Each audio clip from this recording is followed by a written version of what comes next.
Where are these pitchers signing this offseason?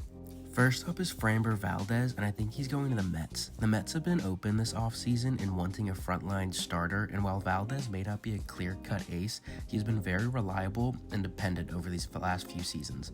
Over the last 3 years, Valdez has thrown 566 innings to a 3.35 ERA. There's already been smoke between the Mets and Valdez, and I think that this one comes true. Next, Tatsuya Imai is a giant. It's known that Japanese players tend to favor the West Coast, and Imai has already publicly stated he wants to beat the Dodgers. Where else to do that than with their division rivals and the Giants? Buster Posey wants to spend, and the Giants need pitching. Imai has thrown 493 innings over the last 3 years and just pitched to a 1.92 ERA this year in the NPB.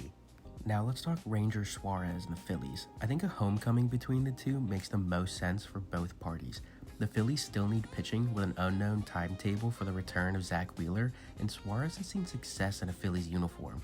There's still some concern with how he'll age, as he's a lefty who does not throw hard, but on a shorter deal, I think this would work for both.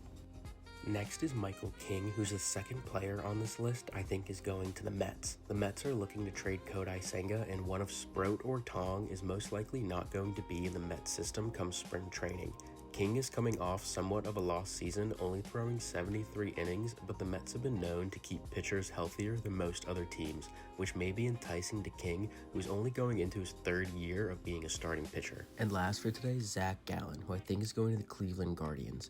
The Guardians are known to be a pitching factory, and Gallen struggled this season, pitching to a 4.83 ERA. I see this more as a 2-year deal with an opt-out after the first season. We are only 2 years removed from Gallen finishing 3rd in the Cy Young Award voting. There's a ton of upside here if Gallen can get back to form.